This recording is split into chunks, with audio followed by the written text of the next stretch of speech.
Mbokembo na tata nzambi yetu ya mazulu, au nom puissant de Malaki Makongo, Mikaya Kongo, Isaya Kongo, le Mfumu Kongo, notre puissant roi qui vient bientôt délivrer son peuple qui est dispersé selon les prophéties au-delà des fleuves de couche. Le peuple du Dieu vivant dans ces derniers temps que nous vivons, au temps du règne d'Ensavu, les Dômes, ne sont pas dispersés au-delà des fleuves du Jourdain. Ceux qui sont dispersés au-delà du fleuve du Jourdain, ce sont les Amalékites, les Édomites, qui ont pris possession de ce lieu-là. Comme c'est écrit dans le livre d'Ézéchiel, chapitre 36, verset 5. Le peuple du Dieu vivant, créateur des cieux et de la terre, selon Nabi Isaïa, c'est-à-dire le prophète Ésaïe, chapitre 18, verset 1 à 7. Le peuple du Dieu vivant est dispersé au-delà des fleuves de couche. Ils apporteront des offrandes, comme le dit le livre d'Isaïe, toujours Ésaïe, chapitre 66, verset 20, dans un vase pur, au Tout-Puissant qui vient bientôt, qui va se manifester. Et le livre de Zipania, Nabi Zipania, que vous connaissez au nom de Sophonie, confirme cela dans Sophonie chapitre 3, verset 10 à 20. Le peuple du Dieu créateur des cieux et de la terre est dispersé au-delà des fleuves de couche. La droite de Tatanzam va se manifester pour rassembler ce peuple. Et pour rassembler ce peuple, on ne peut que rassembler ce qui est dispersé, mes frères et sœurs. Là, nous sommes dans Sophonie chapitre 3, verset 20. Et pour ramener ce peuple, il sera ramené dans le désert, selon Ézéchiel chapitre 20. Et là, dans le désert, il y aura un tri. Ok? Les rebelles seront exclus et les élus seront récompensés. Donc, il vient pour la résurrection. La résurrection pour la vie éternelle pour certains et pour la honte éternelle pour d'autres. Ça, c'est Daniel chapitre 12, verset 1 à 3. Il vient aussi, lui qui est l'ange de l'alliance, pour juger le peuple bantou. Malachie chapitre 3, versets 1 à 5. Et ce jugement est confirmé dans le Nouveau Testament, dans Matthieu chapitre 19, verset 28. Il s'assiera et il y aura un jugement pour les 12 tribus bantou. Ok, bien-aimés frères et sœurs. Donc le peuple du Dieu éternel, Dieu vivant, se cache. Ok, mes frères et sœurs. Ils sont cachés. Voilà quoi. Dans Sophonie chapitre 3, verset 20, ils seront glorifiés. Ils seront glorifiés. Pourquoi? Parce qu'il y aura un grand exode. Le plus grand exode qui va exister, dont les hommes seront témoins. Parce qu'ils sont les témoins du Très-Haut. Le plus grand exode va se manifester. Ce peuple sera glorifié quand Yakongo, Mfumu Kongo ramènera les captifs de ce peuple sous leurs yeux, sous les yeux de ceux qui sont dispersés au-delà du fleuve de couche. Et oui, ce peuple a des captifs. Leurs frères sont allés en captivité. Les Bakongo, Bena Yaoundé, ils sont allés en captivité et nos vidéos l'ont témoigné. Autant ils ont subi l'esclavage transatlantique entre les mains des Ntantu et Édomites, les Ntantu, les Nsavu, les Benansavu, les Benankadiampemba, qui ont emmené leurs frères en captivité. Cela n'a pas suffi, nous avons vu aussi les Bénin Ishmaéli, toujours encore les Bénin Kadiampemba, toujours les Ntantu de Mfumu Kongo, cités dans le psaume chapitre 83, versets 6 à 12. à la tête des ennemis d'Ntantu, de Fumu Congo, nous avons les Ntsavu, les Édomites, et nous avons les Ismaélites. Et après, vous avez les Amalékites, les Mrabites et les Hammonites. Et vous avez la liste. Il y a même ceux qui prétendaient être, qui nous ressemblent, les Kamites dans cette liste, notamment les Kamites cananéens. Et dans la suite de temps, vous avez vu comment ces Ntantu-là, du peuple, les Ngoï, les Benangoï, se sont comportés contre ce peuple. L'heure n'est pas à la vengeance. La vengeance viendra quand le Fumu Congo va se manifester. Parce que il fera de ce peuple une arme puissante. Ok? Le livre de Lili Mayala confirmé. Il fera de ce peuple une arme puissante, mes frères et sœurs.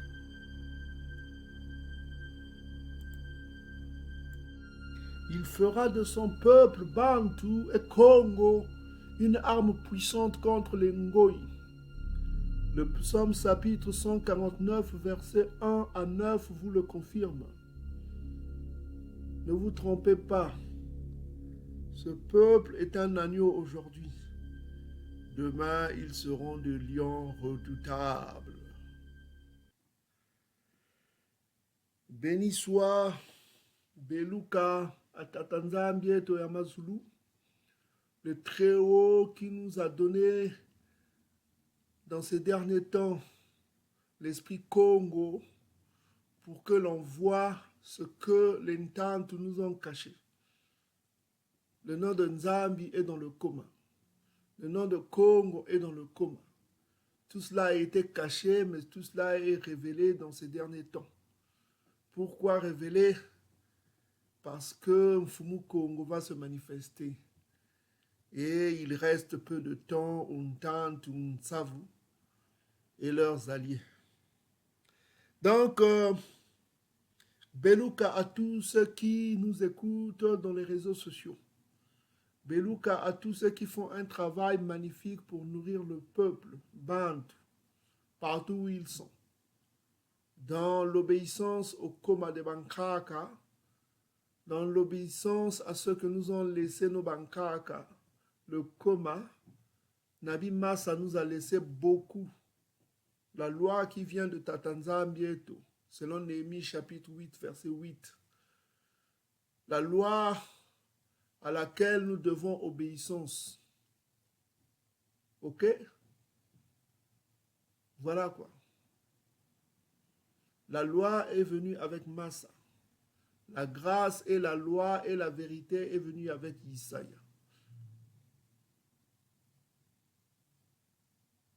La grâce est pour ceux qui ne respectent pas la loi.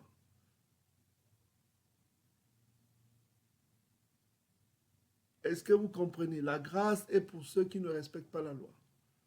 Mais la grâce n'existe pas pour ceux qui respectent la loi.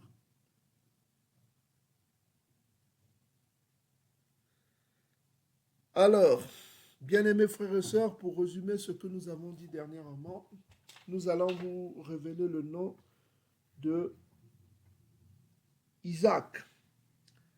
Parce que celui qui a le nom de Isaac,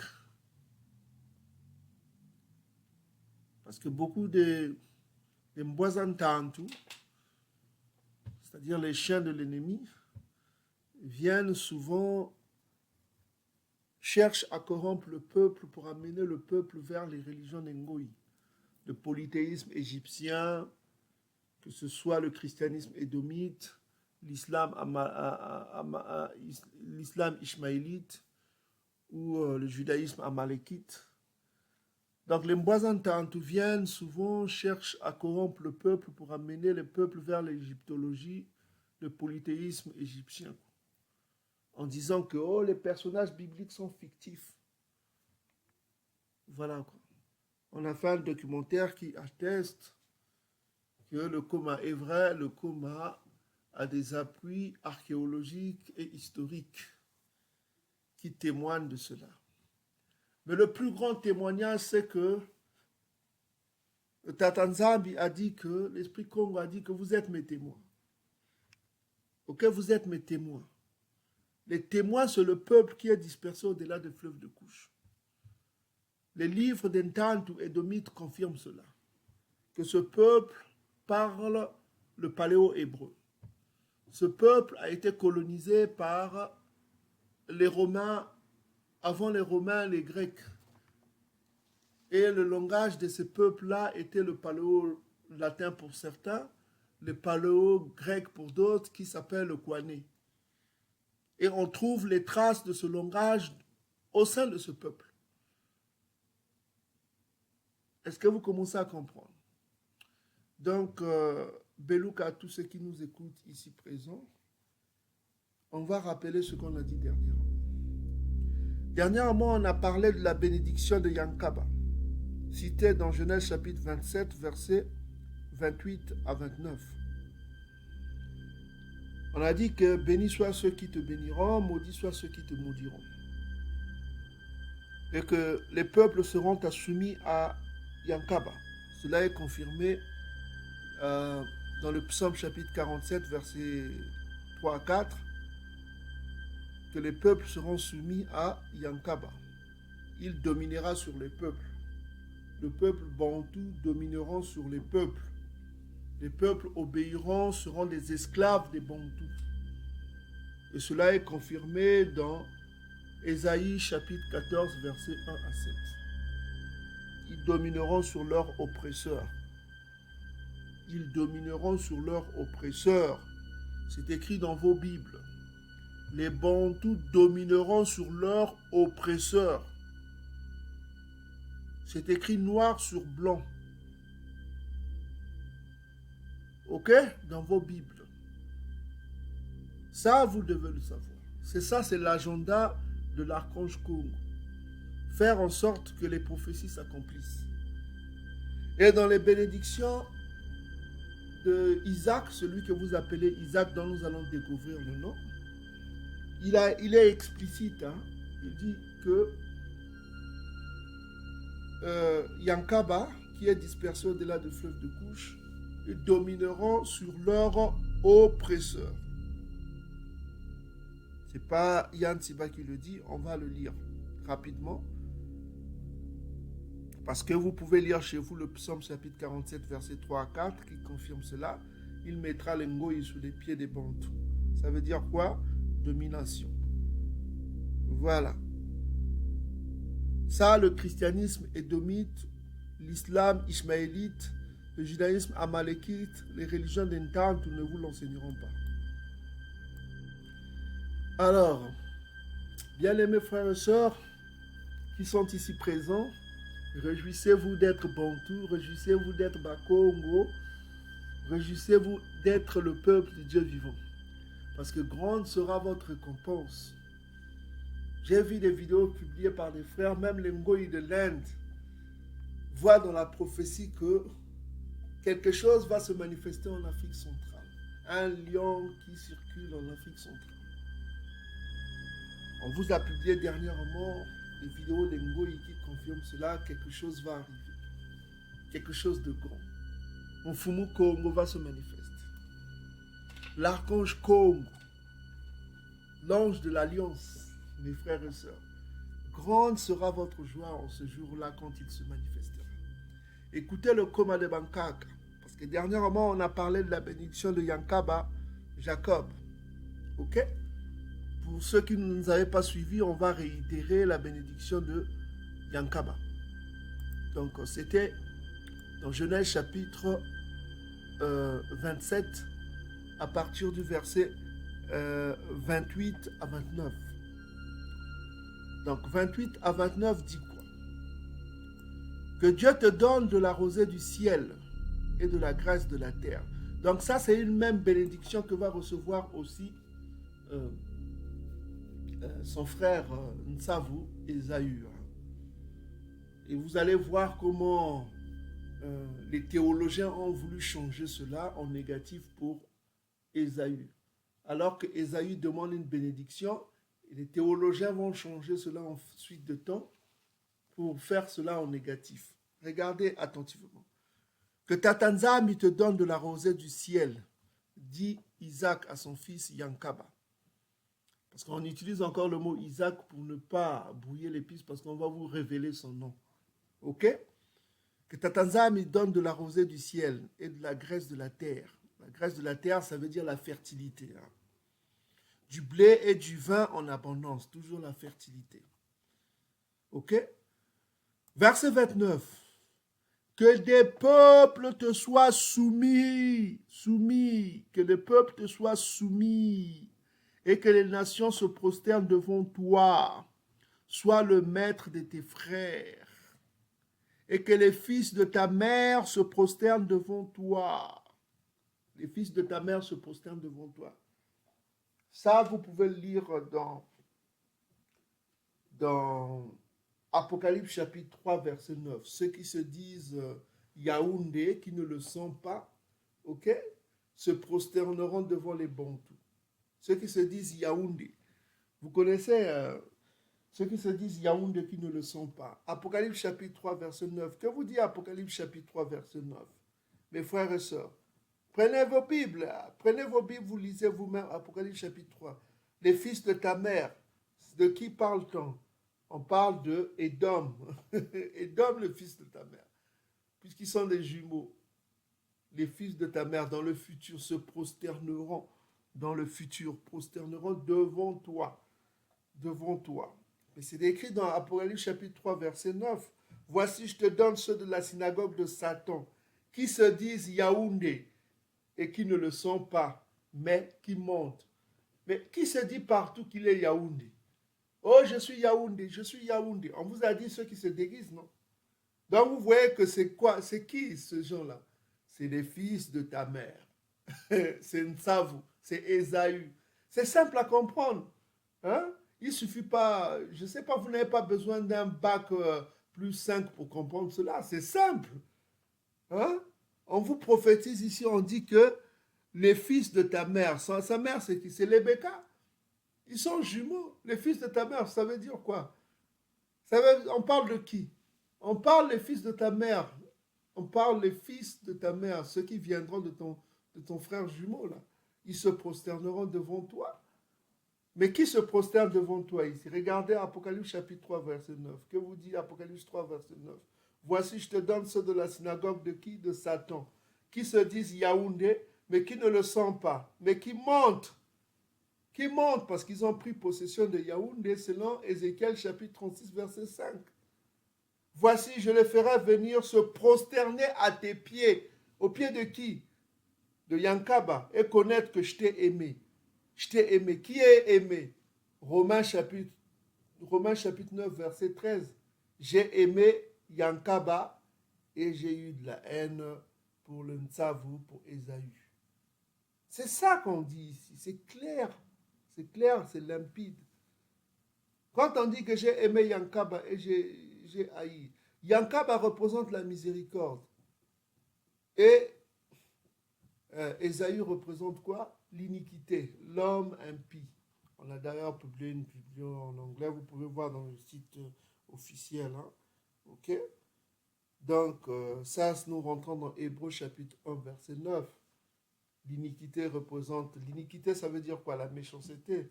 La maison de la méchanceté, c'est qui? C'est Édom. Malachie chapitre 1, verset 1 à 4. Hein? Comprenez les prophéties. Donc, on voit que ceux qui se déguisent là, c'est en fait les Benan Savu. Ça veut dire que c'est les Édomites.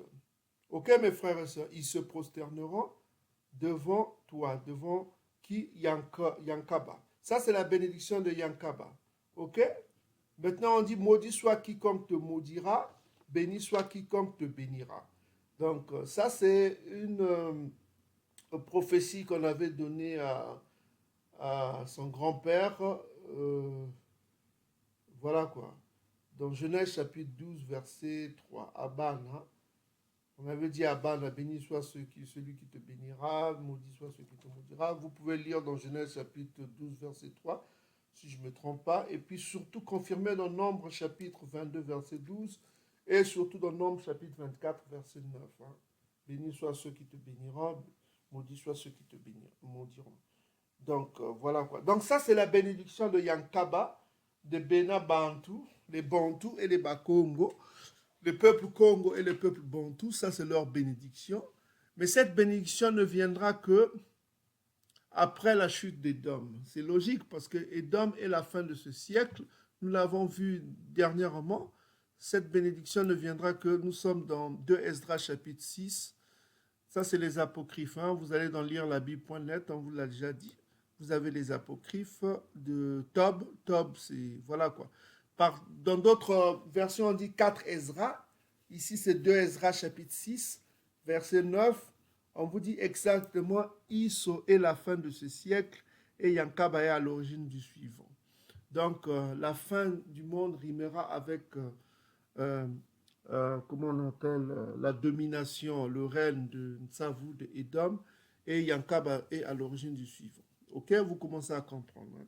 Donc, Yankaba, les Bantus n'auront leur bénédiction citée dans Ésaïe, dans Isaac, que après la chute d'Édom, comme c'est signifié dans Abdia chapitre 1, verset 21, c'est-à-dire la chute d'Édom amènera le règne de Yakongo, et à travers Yakongo, Yankaba aura sa bénédiction. Quoi. Okay? Donc nous sommes encore sous la bénédiction d'Édom et de Ntsavu, et on va voir la bénédiction de Ntsavu. Maintenant, la bénédiction de Ntsavu, il ne faut pas lire il ne faut pas lire les versions actuelles parce qu'ils ont modifié tout, parce qu'ils avaient l'intention de brouiller les pistes. Parce qu'il faut se souvenir que quand vous allez dans... Pour comprendre la bénédiction de Ntsavu, il ne faut pas lire Louis Ségon, ou bien les versions les plus récentes. Parce qu'ils ont fait une astuce là. Parce que quand vous voyez en verset 39, la bénédiction de Isso, de Ésaü, on dit ceci, Isso dit à son père, n'as-tu qu'une seule bénédiction, mon père? Bénis-moi aussi, mon père. Donc, il demande une bénédiction à Isaac. Isaac, il va lui donner une bénédiction. Une bénédiction, c'est quelque chose qui vient pour toi, quelque chose de bénéfique. Ce n'est pas le Béla, parce qu'il y a deux termes hébreux qui se différencient. Il y a Beluka, qui veut dire bénédiction, et l'autre terme qui vient du Béla. Béla veut dire la souffrance, ça veut dire la négation. Le Béla, les Bantus utilisent les deux termes. Béla, c'est la souffrance, c'est ce qui est négatif. Beluka, c'est ce qui est positif. OK? Parce que le L a le son du R, hein, on vous expliquera cela. Donc le Béla, c'est un terme très ancien qui est araméen aussi, parce que c'est du vieux hébreu, c'est du les vieilles langues sémitiques, hein, voilà quoi. Donc Béla, le Béla, c'est le négation, le Beluka, c'est le positif. Donc ici, alors nous avons ici le mot Béla, comme vous pouvez le voir ici, c'est H1080. Donc, c'est pas un mot hébreu, c'est un mot araméen. C'est un terme araméen. L'araméen, il faut savoir que c'est une langue chamito-sémite, hein, qui était une langue commerciale dans l'ancienne Afrique de l'Est. L'ancienne Afrique de l'Est qu'on appelle l'ancienne Afrique du Nord-Est, qui était une langue commerciale dans l'ancienne Afrique du Nord-Est. On dit même qu'Abraham et tout ça parlaient araméen. C'est ce qu'on appelle aujourd'hui, ce que les Anglais ont baptisé le Moyen-Orient. Okay? C'est un terme anglais, Middle East. C'est juste pour séparer l'Afrique du Moyen-Orient. Donc cette partie de l'Afrique du Nord-Est qu'on appelle le Moyen-Orient. Donc c'est l'ancienne langue qui existait en ce temps-là, depuis le temps d'Abraham, depuis le temps des Cananéens. Donc c'est une langue très ancienne, l'araméen. Donc ça, c'est un terme araméen. Donc tu ne peux pas avoir ce terme-là si tu n'as pas vécu dans cette partie du monde. C'est impossible. Et ce terme-là se retrouve dans la bouche des Bantus. Dans la bouche des Bantus, dans le langage des Bantus. Il y a encore d'autres termes hein, qu'on a parlé dernièrement. Ngando, qui est un terme araméen aussi, qu'on trouve beaucoup chez les Congo, qui veut dire ce qui est grand, ou bien chez les Ngala, qui veut dire l'animal qui a beaucoup de force, là, qu'on appelle le crocodile. Donc, il y a plein de termes araméens qu'on retrouve encore dans le langage des Bantus. Il n'y a pas que l'hébreu et les termes et le kwané ou le paléo-latin. Donc il y a ce terme araméen très rare qui se retrouve dans la bouche des Bantous Bela, qui a une même signification dans la langue Congo, que ce soit ou dans la langue Lingala, okay, qui sont d'où là où il y a beaucoup de locuteurs bantous qui utilisent ce terme Bela. Donc avoir ce terme, c'est très important pour comprendre un peu l'immigration des Bantous. Ce terme est important, il y a encore d'autres termes araméens dans la bouche des Bantous, on ne va pas citer les listes, vous aurez l'occasion de voir nos vidéos précédentes pour avoir une liste un peu exhaustive. Hein. Pour l'instant, voilà quoi. On essaie d'avancer ici. Il y a ce terme araméen Bela qu'on retrouve dans le langage des Bantous qui est très très important pour comprendre l'immigration des Bantous. Parce que ce terme veut dire quoi en fait? Ce terme Bela a été utilisé qu'une seule fois dans l'Ancien Testament, notamment dans le livre de Daniel chapitre 7 verset 25. Donc il dit qu'il prononcera, c'est-à-dire le dernier royaume sur la terre, qui est un royaume édomite, hein, selon les livres des apocryphes, que ce soit les prophéties, selon toutes les prophéties. Le dernier royaume sur la terre, c'est le royaume que détruira l'archange Congo dans Ésaïe chapitre 34, 1 à 10. C'est le royaume édomite. Que ce soit dans Abdia chapitre 15, à partir du 15 jusqu'à 21, c'est le royaume édomite qui sera détruit à la fin des temps. Donc voilà, quoi, le dernier royaume sur la terre, c'est le royaume édomite. 2 Esdras chapitre 6, verset 9 le confirme et d'autres prophéties le confirment. Ésaïe 63, verset 1 à 7 confirme aussi que le dernier royaume sur la terre, c'est édomite. Hein. Il n'y a pas l'ombre d'un doute. Ce lingot, ils ne comprennent rien. Donc, vous comprenez ici que ce terme Bela est très important. Ça exprime la négation. Ça exprime ce qui est difficile à supporter, quoi. En un mot, je vous explique. Hein, ça veut dire ce qui est difficile à supporter. Et ici, on exprime cela, on traduit souvent dans les Bibles comme opprimé. Hein, opprimé. Mais la définition nous donne quoi? C'est harceler, tracasser. Voilà, harceler, tracasser. Hein. Harceler, tracasser. Retenez bien ce mot-là, harceler, tracasser. Donc ici, on dit dans Daniel chapitre 7, verset 25, là où est utilisé ce mot Bela, il prononcera des paroles contre le Très-Haut, c'est-à-dire Tatanza Ambieto, le dernier royaume sur terre. C'est Daniel qui parle ici du dernier royaume sur terre, qui prononcera des paroles contre le Très-Haut. Ça, vous retrouvez aussi dans Apocalypse chapitre.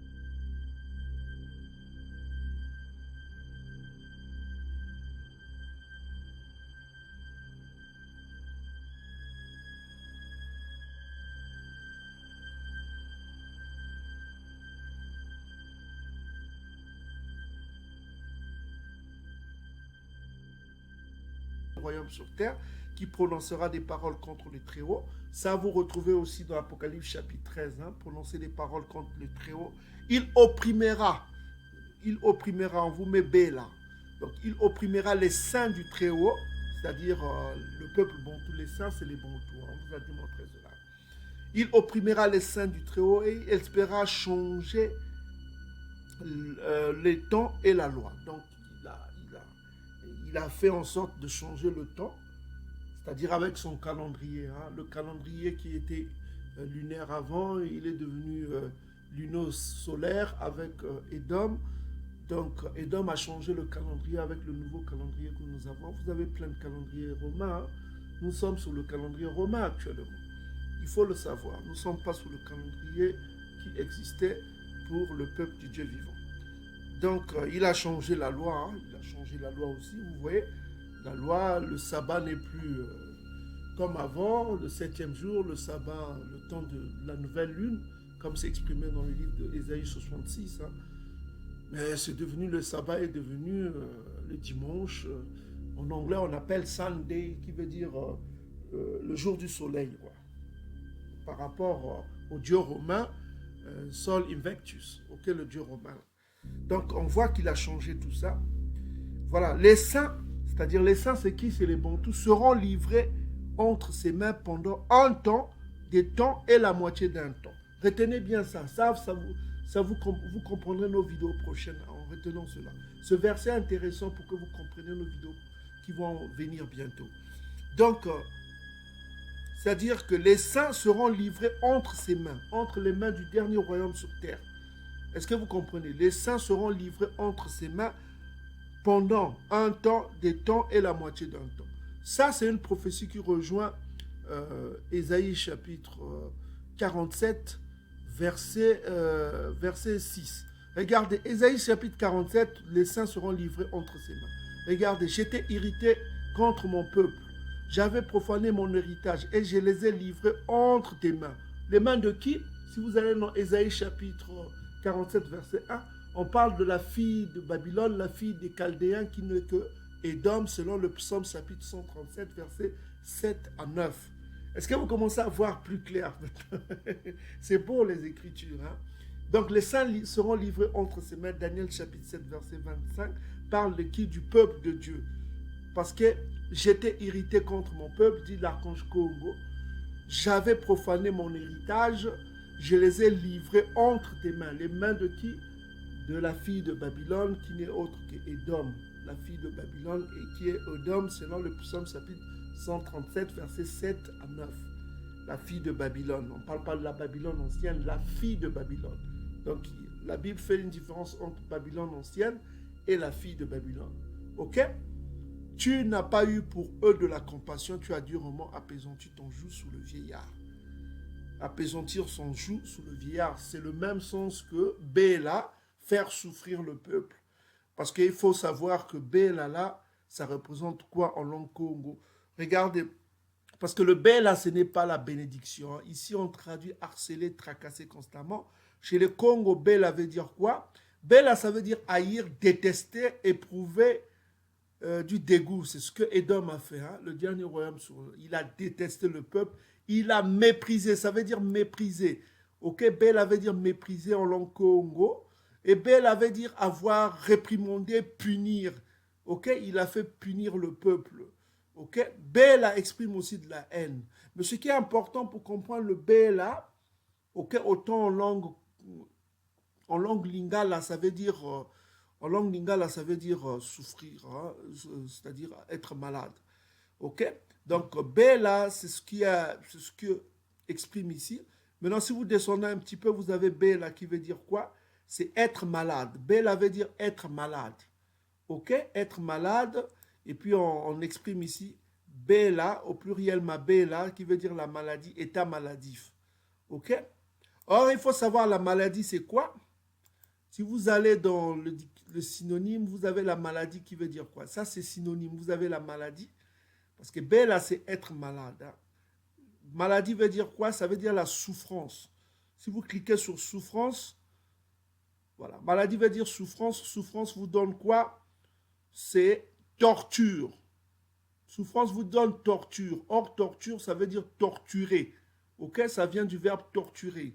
Donc, si vous mettez torture, souffrance veut dire, maladie veut dire souffrance. Souffrance veut dire torture. Or, torture, torturer veut dire quoi? Torturer veut dire harceler. Comme vous avez vu tout à l'heure dans Béla, c'est pareil, harceler. Vous voyez, Béla, c'est harceler, c'est lié à la souffrance. Ok? C'est harceler, faire souffrir. Vous avez faire souffrir. Ok? Vous avez tout cela. Harceler. Voilà, harceler. Donc, c'est Béla. C'est Béla, voilà quoi.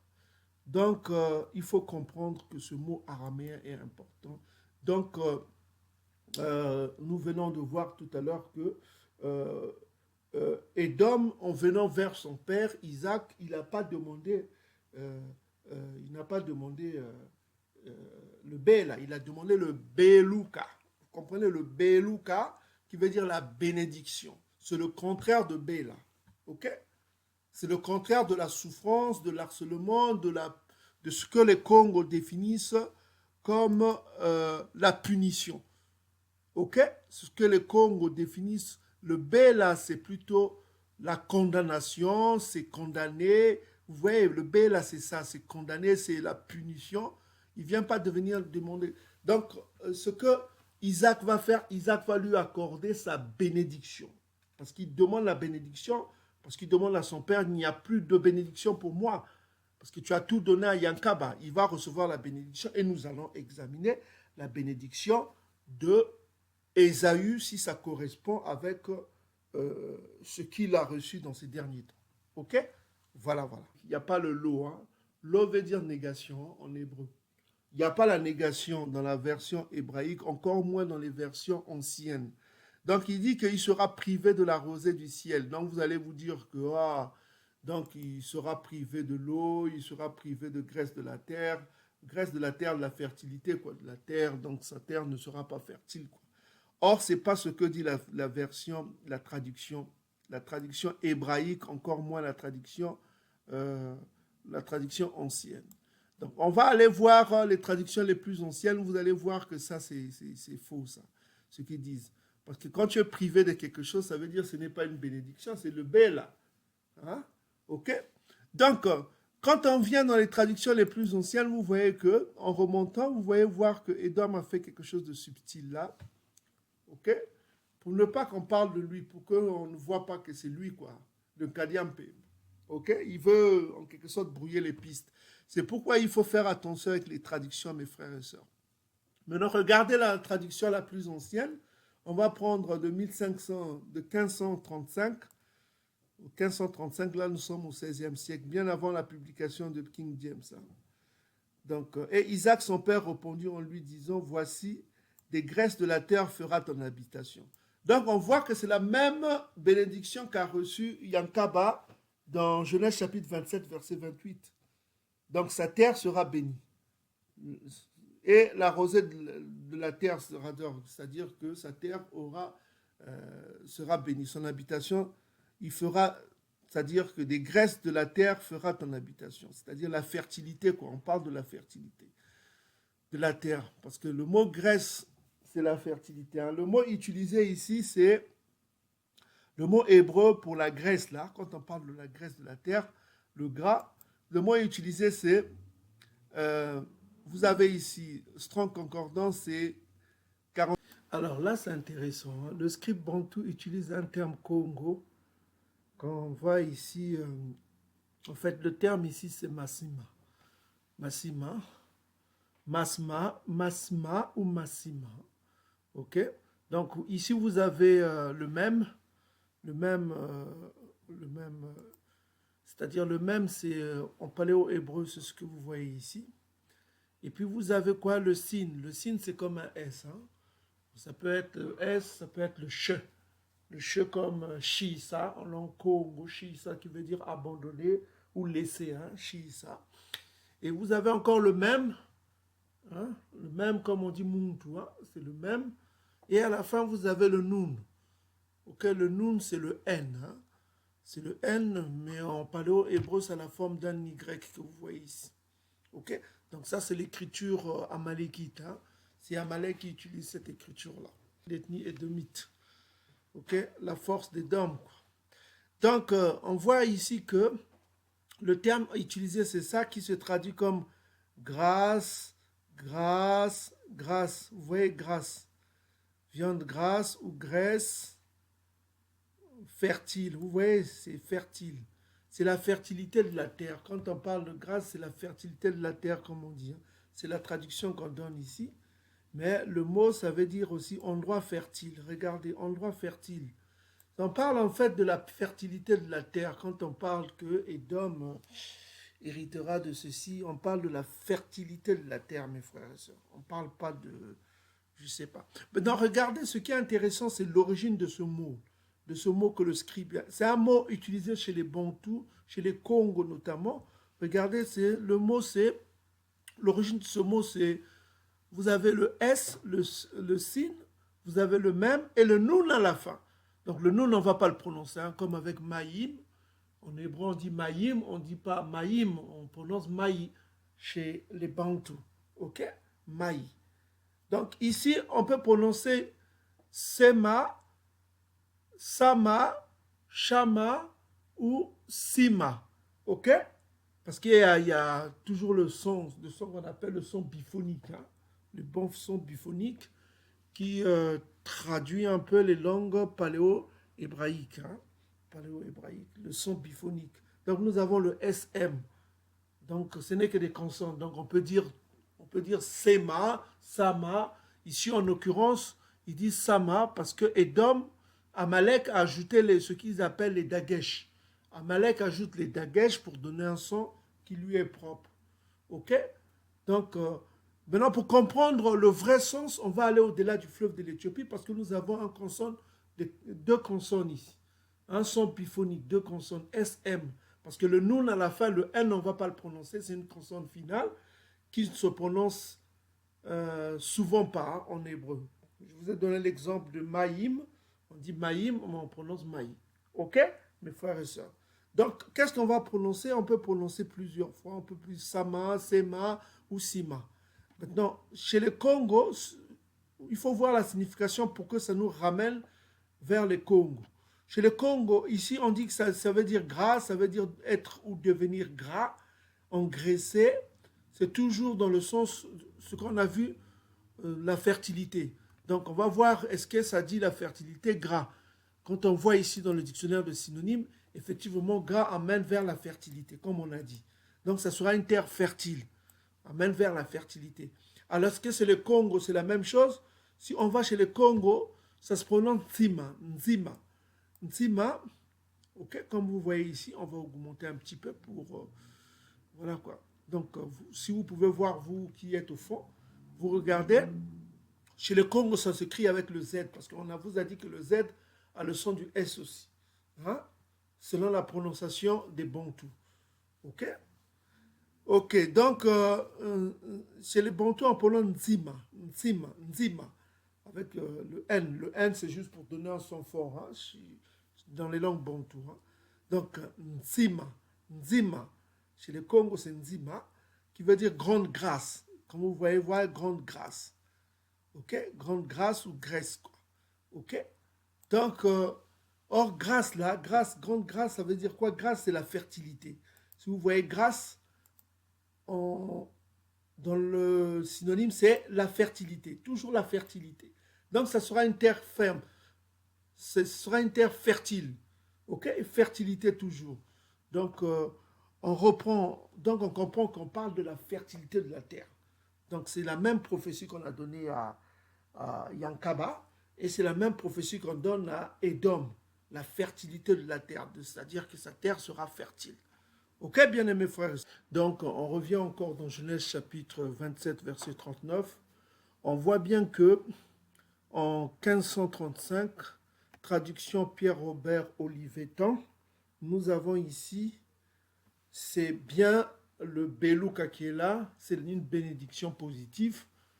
Et puis vous allez voir, au fil du temps, vous allez voir que ça va changer et Dom va commencer à modifier cette bénédiction-là en malédiction. Est-ce que vous commencez à comprendre? Vous allez comprendre que Edom va chercher à modifier cela pour brouiller les pistes pour dire que ce n'est pas lui.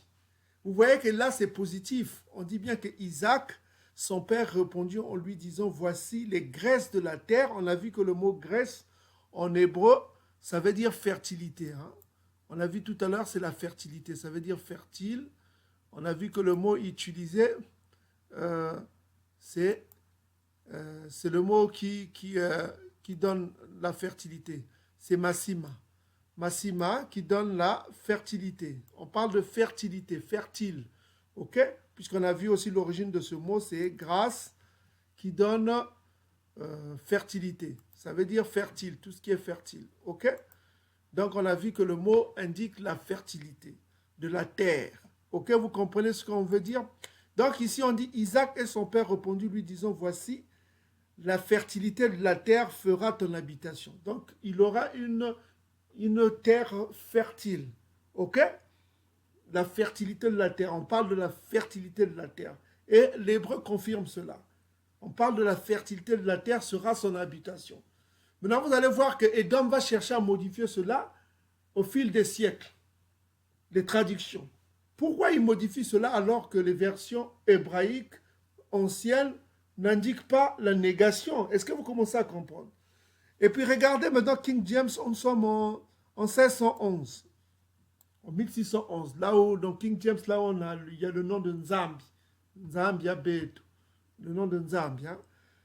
Et puis King James va dire la même chose. Et Isaac, son père, répondit, lui dit, voici ta demeure sera la grâce, c'est-à-dire sera en la grâce, c'est-à-dire la graisse de la terre. Et Isaac, son père, lui dit, voici, parce qu'il demande une bénédiction, c'est la bénédiction qui lui reste à lui donner. Il lui donne quand même une bénédiction à Édom, ok? Isaac, son père, répondit, lui dit, voici, ta demeure sera en la graisse de la terre, c'est-à-dire en la fertilité de la terre, et de la rosée du ciel d'en haut. Le rosée du ciel d'en haut, ça veut dire qu'il y aura abondance d'eau, ok? Donc, on voit que c'est la même bénédiction dans le Belouka, pas dans le B, là, la souffrance. Traduction, David Martin. Nous sommes en 1744. Isaac, son père, répondit, et voici ton habitation sera en la graisse de la terre et en la rosée des cieux d'en haut. Toujours bénédiction positive pour Édom, n'est-ce pas? C'est-à-dire qu'il aura une terre fertile.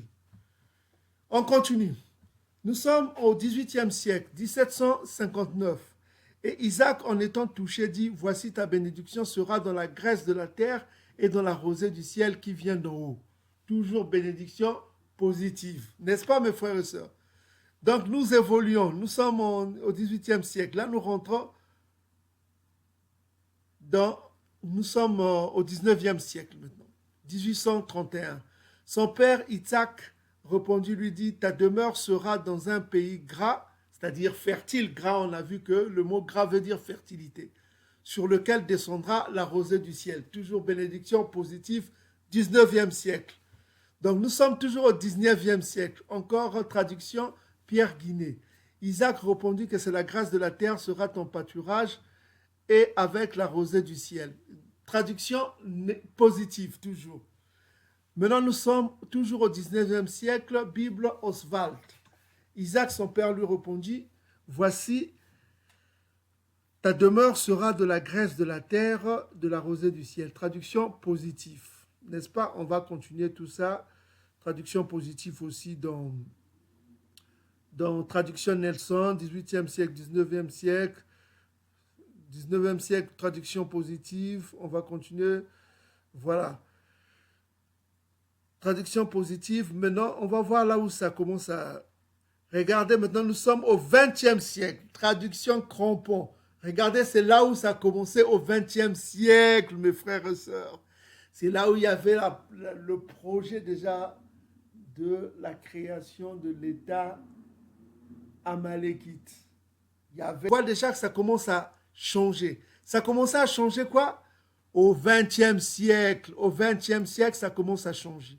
Donc la traduction d'Édom devient négative. Vous commencez à comprendre. Privé de la graisse, privé de la fertilité de la terre sera ta demeure. Vous voyez maintenant, hein, mes frères et sœurs? Vous commencez à comprendre. Maintenant, c'est là où on commence à dire il faut cacher Édom. Il faut cacher qui est Édom. Là où il y avait déjà le mouvement pour la création de l'État édomite. De l'État édomite dans la terre en Afrique du Nord-Est, qu'on appelle le Moyen-Orient. Qui ont gardé quand même les anciennes, qui ont été fidèles. La Bible Rabbina, par exemple, son père lui dit, eh bien, une grâce de la contrée sera ton domaine. Une grâce, c'est-à-dire une fertilité, quoi. La Bible Rabbina est restée fidèle, ok? Mais, vous voyez, avec les cathos, ça change. Jérusalem, Tob, ça commence à changer. Vous voyez, Chouraki, c'est mieux. C'est un peu mieux. Voilà quoi, ils essaient quand même. Quelque chose s'est passé. Maintenant, regardez, loin des terres fertiles sera ta demeure. Bible française, vous voyez. Donc, ça commence à changer. De la fertilité, ça devient la privation. Est-ce que vous commencez à comprendre? Quelque chose s'est passé. Quelque chose s'est passé, c'est ce que je vous dis. Allez voir ça, lisez ça et lisez ce que je vous ai dit. Lisez ça aussi sur Wikipédia pour que vous compreniez vous-même. Hein? Quelque chose s'est passé. Donc, on a vu que les bonnes traductions confirment que la bénédiction d'Édom sera la fertilité des terres. Ok? La fertilité des terres, ça c'est la première bénédiction que lui a donnée son père Isaac. ok? Parce que ça équivaut un peu avec ce que a reçu Yankaba sur ce point-là, hein, qu'on a vu. Donc, c'est la bénédiction de Édom. Est-ce que la terre d'Édom sont fertiles? Voilà quoi. Mais on sait que Édom, on va aller d'abord dans le pays d'Édom. Hein. Qu'est-ce qu'il dit? Par exemple, ici, ça c'est AgriSystem. Hein. C'est un site de l'Union européenne, je crois. Je ne sais pas.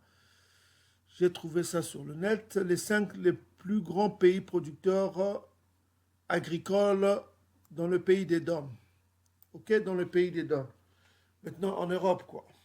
Maintenant, on voit que les 5 premiers plus grands producteurs, quoi, en termes euh, de tonnes, quoi, de production, producteurs agricoles, nous avons le premier pays, c'est la France. Le deuxième pays, c'est l'Allemagne. Le troisième pays, c'est l'Italie, avec le blé, les pâtes, les spaghettis. Le troisième pays, c'est l'Espagne. Quatrième, c'est le Royaume-Uni. Et puis, vous avez d'autres pays comme l'Ukraine, la Russie et l'Ukraine qui sont aussi des grands producteurs de blé. Hein. OK? Vous pouvez voir ça, les grands principaux pays producteurs agricoles. Vous avez tous les pays du monde. Vous avez la Chine, les États-Unis. Donc, voilà quoi. Vous pouvez voir chez vous avec tout ce qui est problème, produits agro-pastoral. Que les terres d'Édom sont fertiles, c'est sa bénédiction. La traduction ne dit pas privé. On a vu que Édom a subtilement, à partir du 19e, début du 19e siècle, il commence à changer les versions. Il parle de privation. Alors qu'on parle de bénédiction, ce n'est pas le B là, c'est le Belouka. Maintenant, on va voir une deuxième bénédiction d'Édom. On a vu que Édom aura des terres fertiles et on a vu que les grands producteurs dans le monde, on voit qu'il y a des pays comme les États-Unis, la Chine, il y a les États-Unis, dans le pays d'Édom, c'est la France. On voit parmi les 5 premiers producteurs, on a vu que quand même, dans le pays d'Édom, il y a des terres fertiles. Mais malgré ça, ils ajoutent aussi ce qu'on appelle les engrais chimiques pour augmenter là. Ils ne font pas reposer la terre, quoi. La terre souffre beaucoup dans ces pays d'Édom. Ils utilisent aussi des produits, des pesticides. Ils utilisent de l'OGM. Ce n'est pas vraiment de l'agriculture pour la santé, mais c'est l'agriculture pour l'argent, pour les bénéfices. Ce n'est pas l'agriculture pour la santé, mais c'est l'agriculture pour les bénéfices. Parce qu'ils utilisent beaucoup de produits génétiquement modifiés. Parce que si vous avez des produits qui doivent avoir des graines, s'il n'y a pas de graines, c'est que c'est faux, comme le melon, quoi. S'il n'y a pas de graines, il faut éviter. OK? Parce que c'est génétiquement modifié qu'ils appellent OGM. Hein? OK? Et puis, ils utilisent beaucoup de pesticides dans leur agriculture. Donc, on voit qu'il y a une fertilité de terre dans le pays d'Édom. OK, dans le pays d'Édom, que ce soit les pays conquis par Édom, que ce soit la Nouvelle-Zélande, l'Australie, que ce soit le Canada, ils ont conquis beaucoup de terres hein, grâce aux armes. Ils vivent par l'épée, quoi. Grâce aux armes parce qu'il faut savoir que Édom, à l'origine, est un chasseur. OK? Donc, le premier empire sur la terre était dirigé par un chasseur, qui était Nimrod. Le dernier empire qui sera sur terre sera dirigé par un chasseur qui est Édom. Ok, renseignez-vous dans la Bible. Donc, je disais que ça, c'est la première bénédiction d'Édom, ce qu'il aura la fertilité de la terre et il aura abondance d'eau. On a vu ça tout à l'heure. Maintenant, deuxième bénédiction d'Édom, c'est quoi? Nous sommes dans Genèse chapitre 27, verset 40. Là, ils n'ont pas modifié, hein. Ils ont laissé comme ça parce qu'ils savaient que voilà quoi. Ils ne voulaient pas modifier ça parce que on peut pas cacher. Parce qu'au temps là, Édom était pas encore au top. Donc, dans les années anciennes. Donc, on voit ici, traduction de 1535, nous sommes au XVIe siècle. On dit, et tu vivras par ton épée.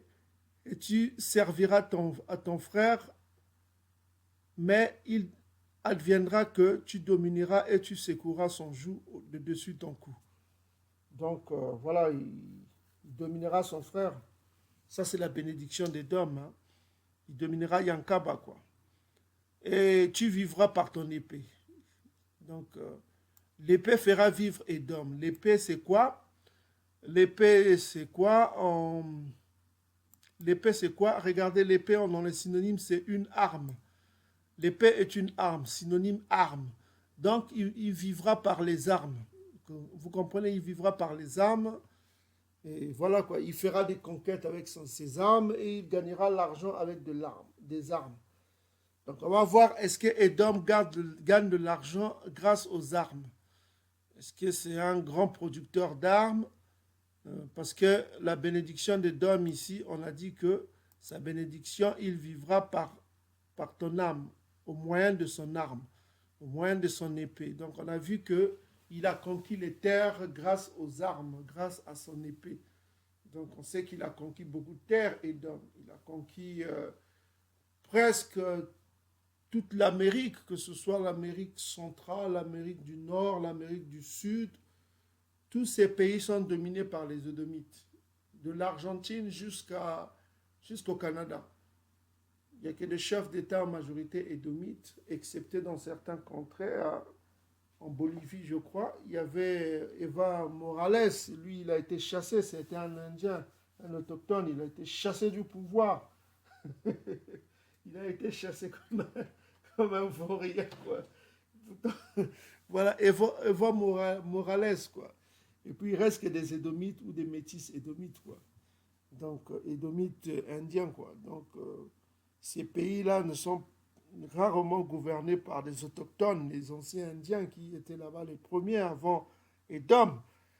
Donc, on voit que ce soit en Australie, ce n'est plus les natifs d'Australie qui gouvernent l'Australie. Que ce soit au Canada, ce n'est pas les natifs canadiens qui étaient là-bas avant les Mexicains, avant les Édomites qui gouvernent. C'est Édom qui gouverne. Que ce soit Nouvelle-Zélande, c'est Édom qui gouverne là-bas. Donc partout, Édom a fait ses conquêtes. Il gouverne, mais excepté dans les pays bantous, là où l'archange Congo a dit non, non, non, ça c'est mon peuple, tu ne gouvernes pas. Ah, non. Voilà quoi. Ils ont essayé en Afrique du Sud, ils n'ont pas pu. Chez Gad. Ils ont essayé chez Gad, ils n'ont pas pu. En Afrique du Sud. Ça, on vous révélera. Les Sud-Africains sont de la tribu de Gad. On va vous révéler cela. Donc, chez Gad, il n'a pas pu. Il n'a pas pu chez les Sud-Africains. Voilà. Il n'a pas pu. En Namibie, il n'a pas pu. Au Zimbabwe, il n'a pas pu. Ils étaient là nombreux. Ils n'ont pas pu. Hein? Donc, on les a vite chassés. Donc, mais chez les Ngoyi, ils ont pu gouverner là-bas. Ils gouvernent là-bas, que ce soit dans l'Amérique du Nord, l'Amérique du Sud, c'est eux qui gouvernent au Brésil. Les Indiens qui sont dans leur forêt, ils étaient là. Ce n'est plus eux qui gouvernent. Vous avez les têtes des enfants des Portugais qui sont là, qui gouvernent hein, au Brésil. Voilà, hommage à notre frère bantou congolais qui a été tué là-bas. Vraiment, voilà quoi. C'est triste, hein. On a perdu un frère hébreu bantou qui a été tué au Brésil par des Ngoyi. C'est dégueulasse la façon dont on l'a tué. J'ai suivi le reportage, ça m'a attristé quoi.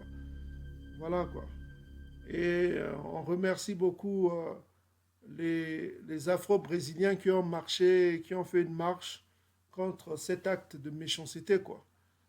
Ok. Donc on a perdu un frère congolais qui a été tué au Brésil. C'est des images horribles quoi. Ok. Voilà quoi. Voilà que le Tout-Puissant prenne soin de sa famille. Hein. Voilà quoi. Donc c'est triste quoi. Ça nous rappelle encore d'autres frères qui ont été tués dans les pays édomites. Donc voilà.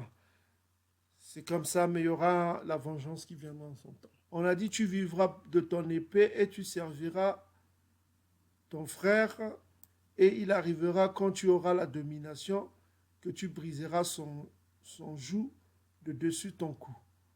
Voilà quoi. Quand il aura la domination. Donc on voit que Edom a maintenant la domination. Quand il aura la domination, et il fait du mal à Yankaba. C'est ce qu'on voit aussi. Donc on voit que Cet homme-là vit par l'épée, hein, il vit par l'épée pour conquérir des terres ou pour faire de l'exportation. Donc on a déjà vu dernièrement que celui qui exporte beaucoup les armes, donc nous sommes ici dans un journal pour voir est-ce que Edom vit par son épée, il vit par ses armes. La vente des armes, parce qu'on a vu que l'épée veut dire arme. Hein. On a vu que c'est le mot en hébreu, c'est nkele, qui veut dire arme. On a déjà vu ça. C'est le même mot qui congo nkele, qui veut dire arme. Hein. Ok? Donc on a déjà vu ça, c'est nkele, c'est l'arme. Maintenant on sait que épée veut dire arme. Hein. Vous pouvez voir ici sur les synonymes, épée veut dire arme. Donc est-ce que Edom vit par l'exportation des armes? On voit ici, ça c'est la presse, hein, c'est un journal, la presse, très intéressant, qui donne des bonnes informations. Ici on dit les exportations d'armes demeurent stables dans le monde. Ok?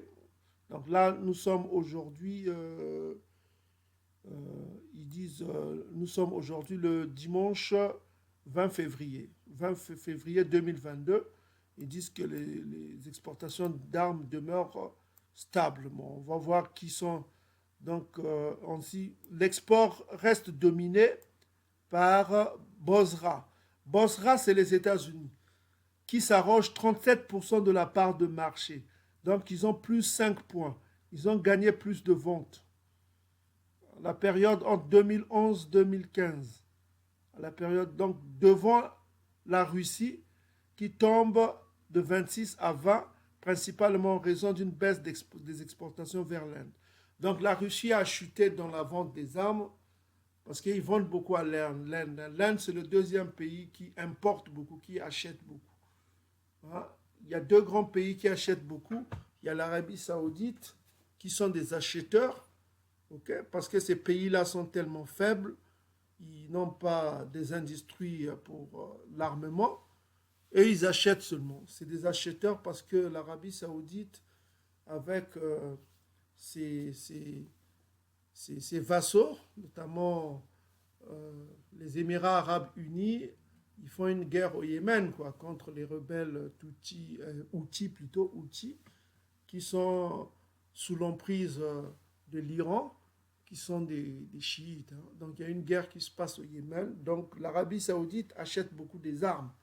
Donc ici, on voit que on dit bien que c'est dominé par les États-Unis et la Russie qui sont des pays édomites. Donc c'est eux les principaux exportateurs des armes, les États-Unis et l'Amérique. L'Amérique a augmenté son marché quand aux Russes, ils ont perdu 6% de marché. Parce que l'Inde n'achète plus. Hein. Ils ont stabilisé leur achat. Okay? Parce que leur économie ne marche pas bien ces derniers temps. Ok? Et voilà quoi. Maintenant, voilà, ce qu'on voit aussi que c'est les États-Unis. On va voir aussi BFM TV. BFM TV qui est une chaîne française. BFM TV, on parle des exportations d'armes. On va voir est-ce que Edom vit des armes. Donc, on va voir ici le tableau de BFM TV. Voilà. Voilà, les principaux exportateurs, on a déjà montré ça dernièrement dans notre vidéo passée. Donc, on voit le premier pays exportateur, 36%, comme on vient de le voir actuellement dans le journal Presse. On voit que c'est toujours les États-Unis qui sont en tête. États-Unis qui est un pays édomite, dirigé par Edom. Ok? C'est des pays édomites, c'est Bosra, c'est la force d'Edom, hein, Bosra.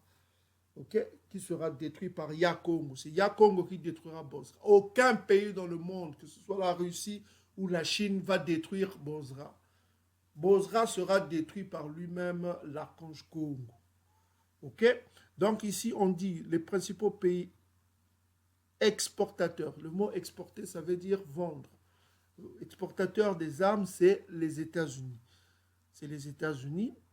Et puis, deuxième pays exportateur qui vend des armes, c'est la Russie. Donc, souvenez-vous, parce qu'il y a une arme connue dans le monde qui s'appelle la Kalachnikov. C'est fabriqué par... c'est une arme semi-automatique. Hein. Voilà quoi, c'est semi-automatique.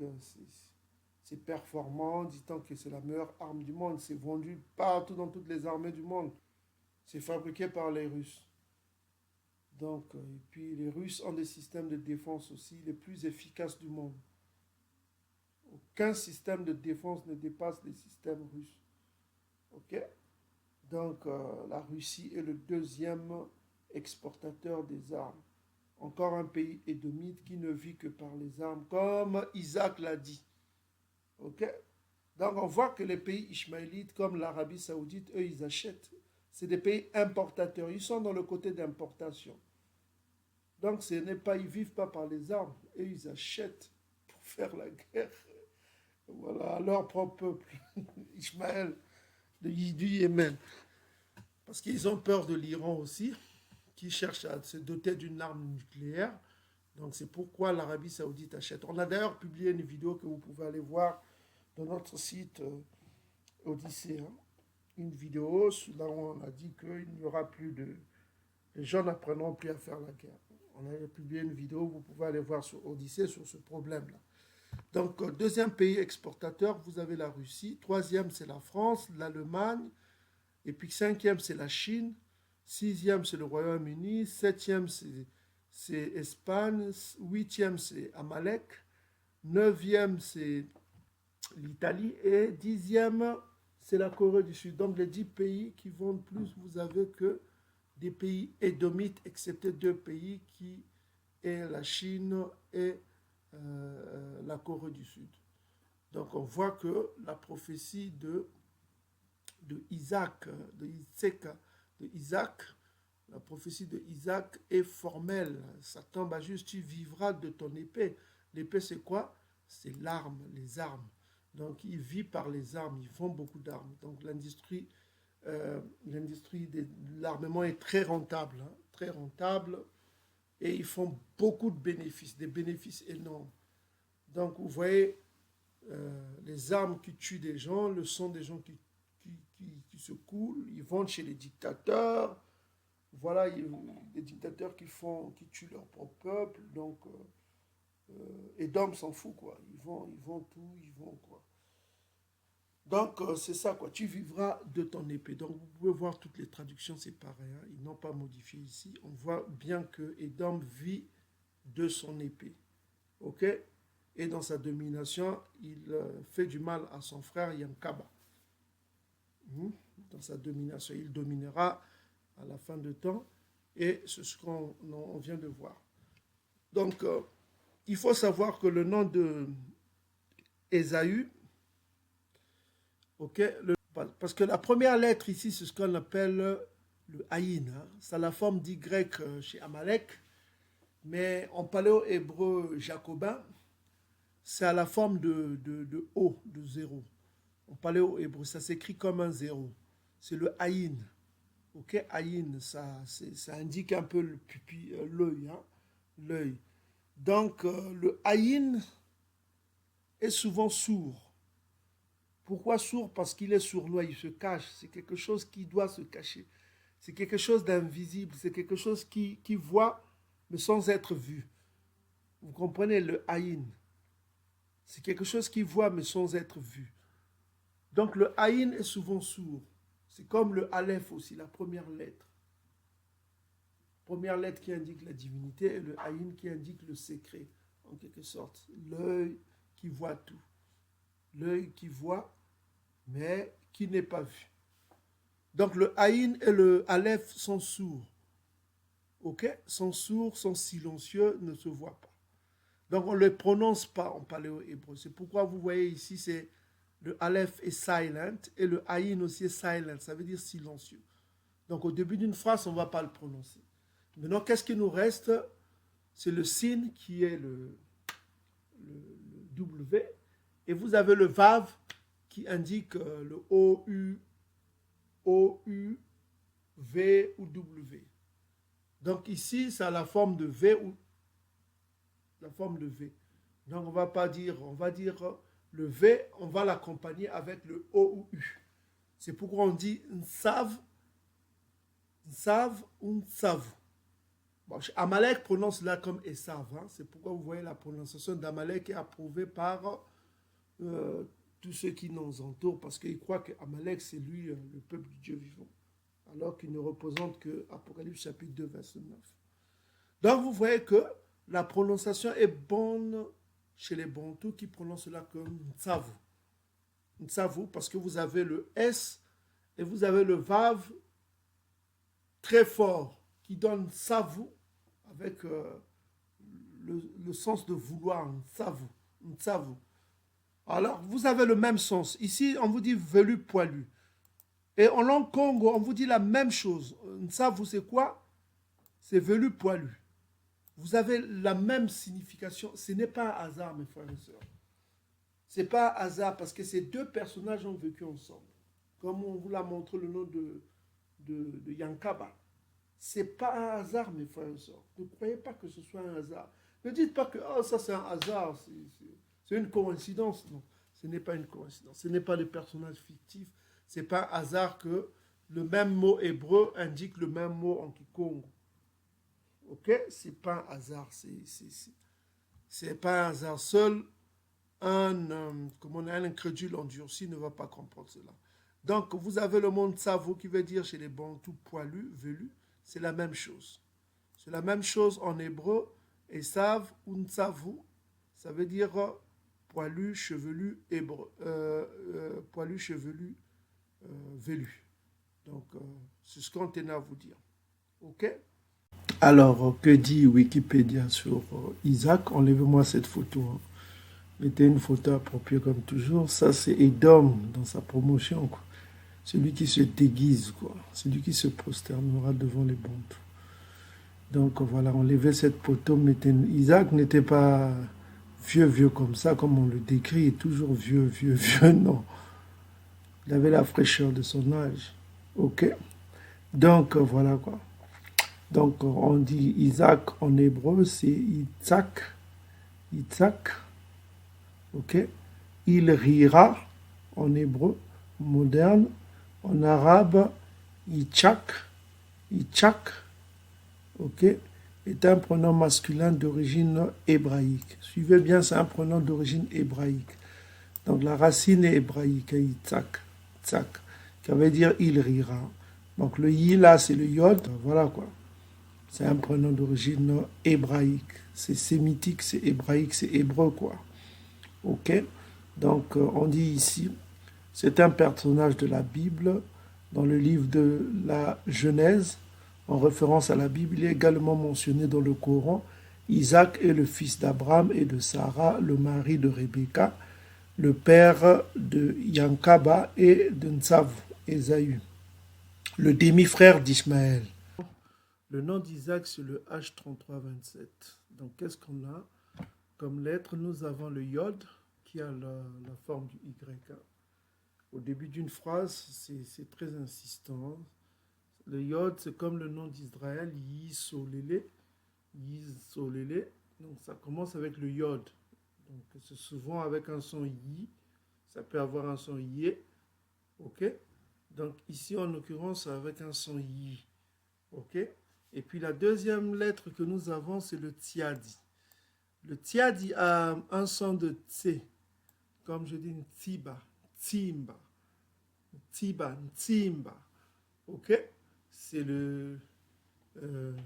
comme chez nous les Congos, on dit Ntsete, pour exprimer la méchanceté, Ntsete, qui vient de Satan. D'ailleurs, on avait déjà dit, il faut aller voir notre vidéo sur le prince de Tyr, sur Odyssée, vous allez comprendre. Donc le Tse, ça peut avoir ce son-là, ok? C'est un son, c'est comme le Tiadi, en langue Kituba, Tiadi. Chez certains Congos, on dit Kiadi. Okay? Qui exprime la compassion, la pitié, tout ça. En langue Kituba, c'est Tsiadi. Donc on voit, c'est toujours le Tsiadi qui est là. Ok? Maintenant, ça peut aussi avoir le son du Z. On l'a vu avec le nom de Sophonie. Hein? Zipania, Zipania. On peut voir, ça peut avoir le son du S aussi. Donc, c'est ça le Tsiadi. C'est Tsiadi, c'est cette lettre-là. Ok, mes bien-aimés frères et sœurs. Après, nous avons le Het. Le Het, ok, le Het, ça a le son du K. Hein. Le het, c'est le son du K. Ok, c'est le son du K.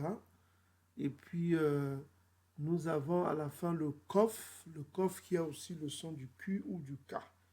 Ok, le kof, la lettre finale. Donc, ici, on prononce Yitzeka. Yitzekak. Hein? Amalek prononce Yitzekak. Yitzekak. Ok, il prononce le kof à la fin. Or, nous, on ne va pas prononcer le kof comme on vous a dit avec Maïm. La consonne finale, on ne va pas le prononcer. Donc, nous savons que le yod ici, au début, exprime quoi? L'action. L'action, ça exprime l'action. Donc, ce qui va nous intéresser, c'est ça. C'est la racine de ce mot. Donc, comme vous voyez la racine de ce mot, ça commence pas avec l'action qui est le yod, qui indique l'action. Ça commence avec le verbe là, tseka. Tseka. C'est pourquoi vous avez la racine de ce nom-là, 06 711. Ok? Ou bien 6711. Donc, on va cliquer sur la racine pour voir que signifie ce mot. Donc, la racine de ce mot, vous voyez, c'est tseka. On enlève le yod. Le yod, c'est parce que ça indique l'action. Il rit. Ou bien l'action de rigoler. Ok? Tseka. Maintenant, on a plus ici, le sens, c'est tseka ou tsaka. Ok? Parce qu'on a, qu'est-ce qui nous reste? Le tsiadi, qui veut dire tse ou c ou s. Ça peut aussi dire z. Ok? Et nous avons le het. Et à la fin, nous avons le kof qu'on ne va pas prononcer parce que c'est la consonne finale, c'est souvent sourd. Hein? C'est comme avec maïm, maï. Donc, on va voir la signification de ce mot. C'est définition, c'est rire, se moquer, jouer, et puis voilà, plaisanter, railler, tout ça comme ça. Donc, on va voir aussi dans le Kikongo ce que ça veut dire et dans le Lingala ce que ça veut dire. Ok? Pour comprendre le nom de Isaac. En l'occurrence, c'est Ntsaka. Ntsaka.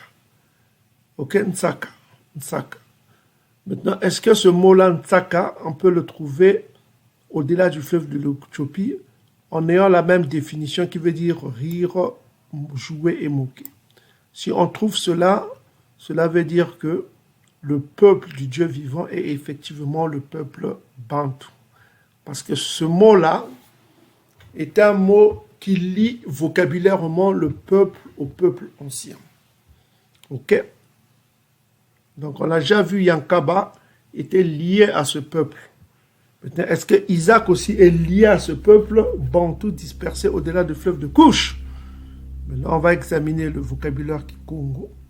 Voici le vocabulaire Kikongo que vous avez ici. Vous avez ici le vocabulaire Kikongo. Vous avez le mot sakana. C'est extirpé du mot saka. Sakana vient du mot nsaka. Nsaka veut dire quoi? Jouer, plaisanter, s'amuser. Ok? C'est les mêmes mots. Regardez, nsaka, ça veut dire jouer. Jouer ici. C'est pareil, rire. Maintenant, on va étendre un petit peu. Comme vous voyez dans le Lingala, on va prendre le Lingala. Lingala, c'est Seka. Nsaka devient Seka. Ça veut dire la même chose. Ok? Donc, vous avez le Lingala. Ok. Voilà. Vous avez le Lingala. Voilà. Donc, voici le Lingala, qui est une langue bantou aussi. Vous avez le mot Nsaka qui devient ici Seka. Ça veut dire quoi? Se moquer, rigoler, sourire. Seka.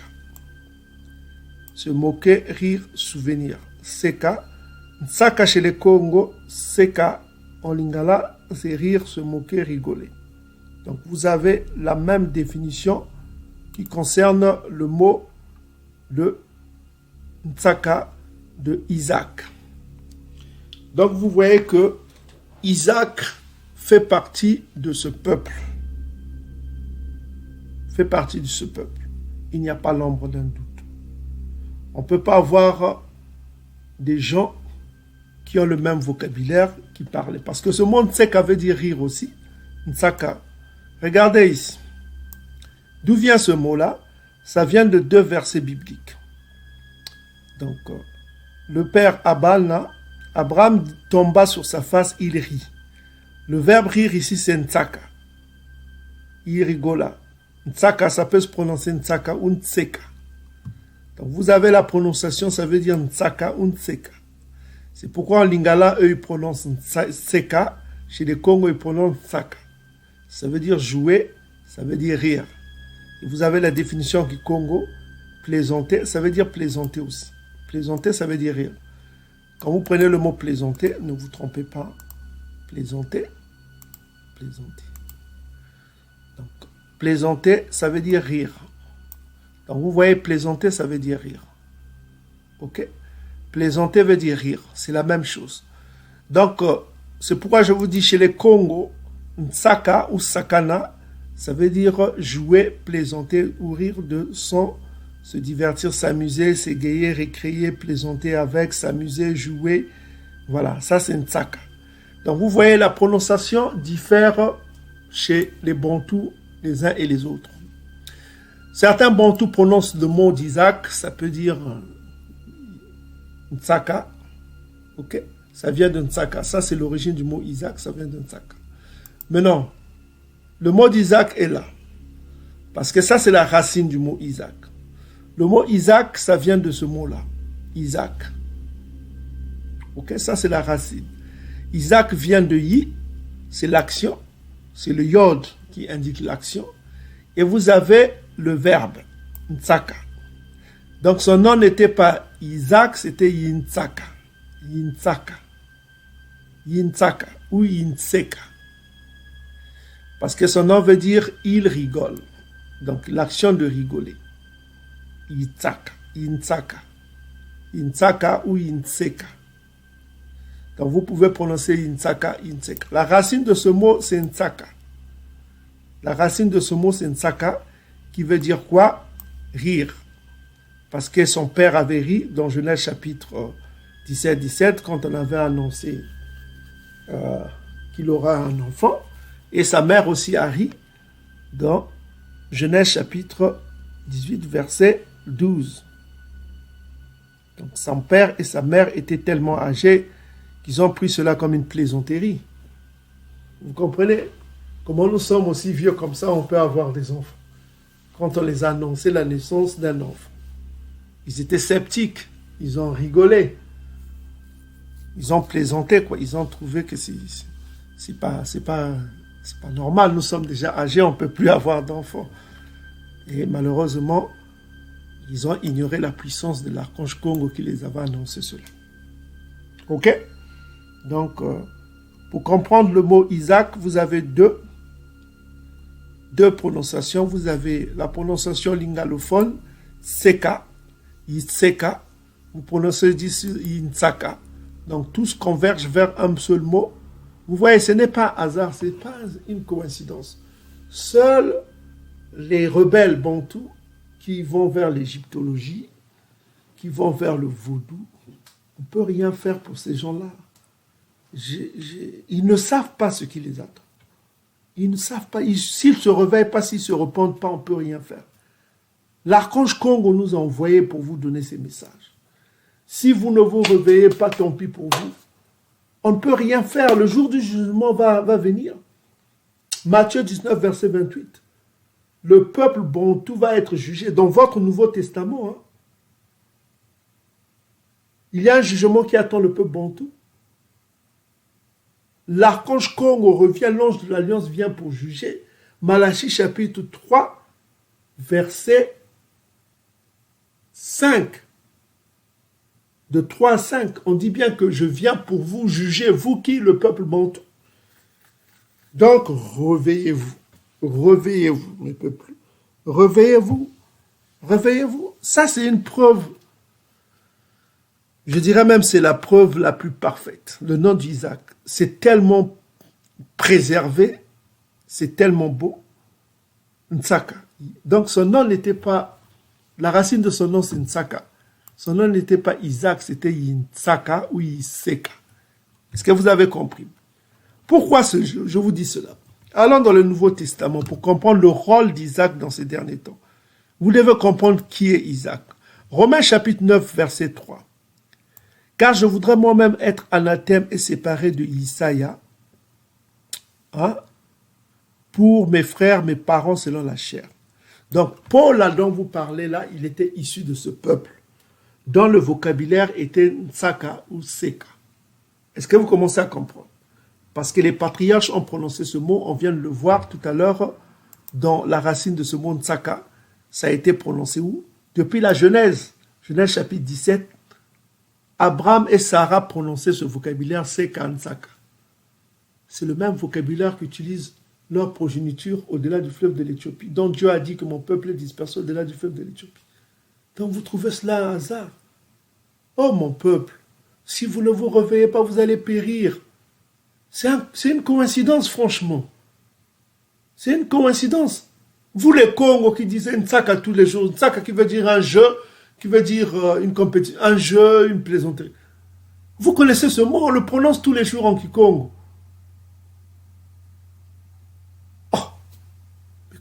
Comment vous pouvez être aussi aveugle? Comment vous pouvez dormir, franchement?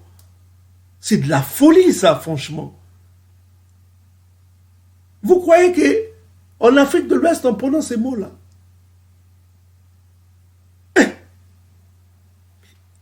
C'est pas possible. J'hallucine. Réveillez-vous. Ok? Réveillez-vous. Tant pis pour vous. Hein. Ceux qui ne se réveillent pas vont périr. On ne peut rien faire pour vous. Ok? Donc, voilà mes frères et sœurs, ce que je tenais à vous dire. Donc, nous sommes dans Romains chapitre 9, verset 3, car je voudrais moi-même être anathème et séparé de Isaïa pour mes frères, mes parents selon la chair, qui sont israélites, à qui appartient l'adoption. C'est le pouvoir de devenir enfant de Dieu, la gloire, c'est le royaume aux 12 portes. C'est l'Apocalypse chapitre 21, verset 12. C'est les alliances, il n'y a que deux, la nouvelle et l'ancienne. La loi a été donnée qu'à ce peuple, Psaume chapitre 78, 5 à 7, et confirmé dans Psaume chapitre 147, verset 19 à 20. Le culte, au-delà du fleuve de l'Éthiopie, c'est les adorateurs. Mes adorateurs, c'est le culte. Ok? Et les promesses, c'est toute la Bible. Les promesses de la Bible n'appartiennent qu'à ce peuple. Retenez bien le mot promesse. Et les patriarches, c'est-à-dire les anciens, dont Isaac fait partie. De qui est issu selon la chair? Isaïa. Donc Isaïa vient de ce peuple, qui est au-dessus de toutes choses, que Tatanzami bénit éternellement. Meni, ça veut dire Amen. On ne prononce pas la première lettre, ok? Meni. Ce qui n'est point à dire que la parole de Tatanzami est restée sans effet, car tous ceux qui descendent d'Isolélé ne sont pas d'Isolélé.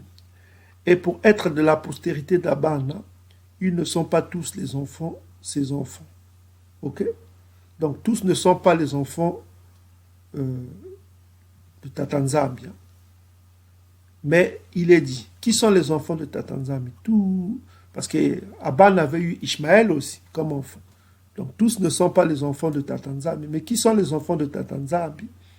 On va dire ceci. Mais il est dit en Isaac. Donc le nom Yitzeka, dans le nom Yitzeka, qui veut dire Yitzeka ou Yitzaka, dans le nom Yitzeka ou Yitzaka, sera nommé pour toi une postérité. Donc la postérité des enfants de Dieu viendra de qui? De Yitzeka. C'est-à-dire que ce ne sont pas les enfants de la chair qui sont les enfants de Dieu. Donc les enfants de Dieu, ce n'est pas les enfants de la chair. Ishmaël est un enfant de la chair. Donc, Yitzhak n'était pas un enfant de la chair, ce n'était pas un enfant ordinaire. C'est ce qu'on veut vous dire ici. Yitzhak, dans la lignée, n'était pas ordinaire. N'était pas un enfant de la chair. C'était un enfant spirituel. C'était un enfant purement. Ce ne sont pas les enfants de la chair qui sont des enfants de Dieu. Maintenant, écoutez, qui sont les enfants de Dieu? Votre Nouveau Testament va vous le dire. Ce n'est pas les enfants de la chair qui sont les enfants de Dieu. Ishmaël est un enfant de la chair. Mais que ce sont les enfants de la promesse qui sont regardés comme la postérité. Or, on vous a dit quoi? Au verset 4, on vous dit que les promesses appartiennent à qui? Aux Israélites selon la chair. Donc, à la lignée de Isaac. Donc, ce sont les enfants de la promesse qui sont les enfants de Tatanzam. Ok? Voici la promesse en effet. les paroles de la promesse. Je viendrai à cette époque et Sarah aura un fils. Donc la promesse, c'est ça, c'est le fils de Sarah, c'est Yitzhak. C'est là où vient la promesse, les enfants de Dieu. Je viendrai à cette époque et Sarah aura un fils. Et de plus, il en fut ainsi de Rebecca. Donc il faut savoir que Aban avait plusieurs enfants. Il a eu des enfants avec l'Égyptienne et il a eu des enfants avec Ketura. Il a eu des autres enfants avec sa nouvelle femme quand Sarah, qui lui a donné aussi une progéniture. Donc ce ne sont pas ces enfants-là qui sont héritiers, mais c'est l'enfant de Sarah. À travers Sarah, qui sera héritier, c'est Yankaba, parce qu'à qui appartient les promesses, on a vu que c'est la génération de Yankaba. Je viendrai à cette époque, verset 9, et Sarah aura un fils. Verset 10. Et de plus, il en fit ainsi, Rebecca qui conçut un seul, Isaac notre père. Donc, Paula trace sa lignée à travers Yitzhak. Dans les Bantous, on gardait le vocabulaire. Écoutez bien, le peuple qui est dispersé au-delà du fleuve de l'Éthiopie. Vous comprenez le lien. Car, quoique les enfants ne fussent pas encore nés, ils en eussent pas fait ni bien ni mal, que le dessein de l'élection de Dieu subsista sans dépendre des œuvres. Donc, il y a une prédisposition, il y a une prédestination plutôt. Les enfants ne furent pas encore nés. On parle de quels enfants? On parle des enfants d'Isaac, c'est-à-dire Ésaü et Yankaba. Ils ne fussent pas encore nés que le dessein d'élection, le but d'élection. L'élection, ça veut dire être élu. Ok? Pour le royaume de Dieu subsista sans dépendre des œuvres. Donc, l'élection de Yankaba ne dépend pas des œuvres. Les œuvres, ça dépend de Tatanzambi qui a décidé que Yankaba doit être sauvé. Ça ne dépend pas des œuvres de Yankaba. Et par la seule volonté de celui qui appelle. Donc ça dépend de la volonté de Tatanzambi. C'est Tatanzambi qui a décidé de sauver les Bantous, uniquement, mais pas tous les Bantous. Écoutez attentivement. Avant que même les enfants naissent, les enfants d'Isaac, que l'élection a déjà été prédestinée. Et cela ne dépend pas des œuvres, mais ça dépend de de la volonté de Tatanzambi. Verset 12. Il fut dit à Rebecca, l'aîné sera assujetti au plus jeune. Donc là, nous rentrons dans Genèse chapitre 25, verset 25 à 27. Ok? Toujours Ésaü et Isou. Ok? Maintenant, on dit, selon ce qui est écrit, j'ai aimé Yankaba et j'ai la haine pour Ntsavu. Donc, il y a le Yina contre Ntsavu. Que dirons-nous donc? Y a-t-il encore de l'injustice? Loin de là. Car il dit à Massa, je ferai miséricorde à qui je fais miséricorde, j'aurai compassion à qui j'ai compassion. Donc, vous voyez que tout a déjà été prédestiné. Maintenant, regardez au verset 21. Ok, il n'y a pas d'injustice. Tatanzambi a le Yina contre le Ntsavu et a le Zola pour Yankaba. C'est les fils de Yitzhak. Maintenant, restez 21. Le potier n'est-il pas maître de l'argile pour faire avec le même masse un vase d'honneur? Le vase d'honneur est le vase à l'usage vil. C'est-à-dire, il y a un vase d'honneur et un vase à vil, ça veut dire inutile. Et que dire que, parce que là on parle que de Jacob et Ésaü dans votre Nouveau Testament. Et que dire donc, si Dieu voulant montrer sa colère a fait connaître sa puissance à supporter avec une grande patience des vases de colère formés pour la perdition. Donc il y a une vase de colère formée pour la perdition. Le mot perdition veut dire aussi destruction. Là nous rentrons dans Ésaïe chapitre 34 verset 5. Celui qui sera détruit, c'est le Ntsavu. Et s'il a voulu faire connaître la richesse de sa gloire envers les vases de miséricorde qu'il a d'avance préparés pour la gloire. Donc, à qui appartient la gloire? Nous revenons encore toujours, ce qui appartient à la gloire, c'est Yankaba. Ok? Car je voudrais moi-même être anathème séparé de mes frères, mes parents selon la chair, qui sont israélites, à qui appartient l'adoption, la gloire, la gloire. Donc ça veut dire israélites selon la chair, c'est à eux qu'appartient la gloire, c'est les vases de gloire. Ok?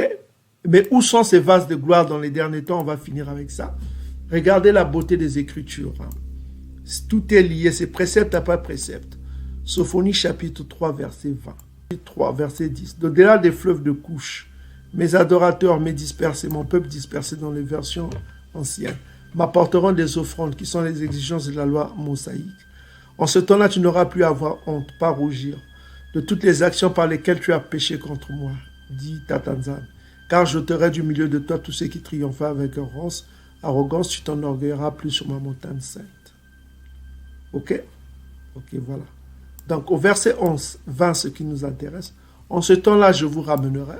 Donc, on va ramener le peuple d'un point A vers un point B. En ce temps-là, je vous rassemblerai. On ne peut que rassembler ce qui est dispersé. C'est pourquoi on les appelle mes dispersés. Car je ferai de vous un sujet de gloire. C'est les vases de gloire dont parle Romains, chapitre 9, verset 22. Les vases de gloire. Ok? Je ferai de vous un sujet de gloire. Donc la gloire, c'est pour ce peuple qui est où? Dispersé, qui sera rassemblé. Parce qu'on ne peut que rassembler ce qui est dispersé. C'est les dispersés là, qui sont au-delà du fleuve de couche, qui seront glorifiés et qui auront de la louange parmi tous les peuples de la terre. Quand je ramènerai vos captifs sous vos yeux, parce que ce peuple a des captifs qui seront ramenés sous leurs yeux, comme au temps de Massa, en séparant les océans, quand ils seront ramenés, on ramènera leurs captifs. Ils ont des captifs parmi les nations. Et on vous l'a démontré sur nos vidéos. Et vous pouvez voir ces vidéos. Donc, Belouka à tous, on a fini avec cette vidéo. On a compris ce qui se passe dans ces derniers temps. Il y a des bruits de guerre, vous entendez. Il y a plusieurs tensions dans le monde, on vient de le voir. Notamment dans le pays des Dômes, notamment en Occident. Et dans le Pacifique, avec la Chine et la Taïwan, et Bosra, toujours, qui foule son nez partout. Et vous avez aussi, il y a l'Iran, au Moyen-Orient, qui veut se doter d'une bombe nucléaire. Donc il y a les négociations. Il y a Amalek qui veut faire la guerre à l'Iran. Donc, bien aimés, soyez bénis partout où vous êtes. Donc nous avons défini le nom de Isaac et nous avons vu un peu l'actualité. Hein. On ne sait pas de quoi demain sera-t-il fait. Hein. Je ne peux pas vous dire en fonction maintenant qu'est-ce qui va se passer. Je ne peux pas vous dire, on ne sait pas. Mais ce n'est pas de bonnes nouvelles. Donc si les guerres commencent, les guerres vont entraîner la famine. Parce que personne ne peut approvisionner personne.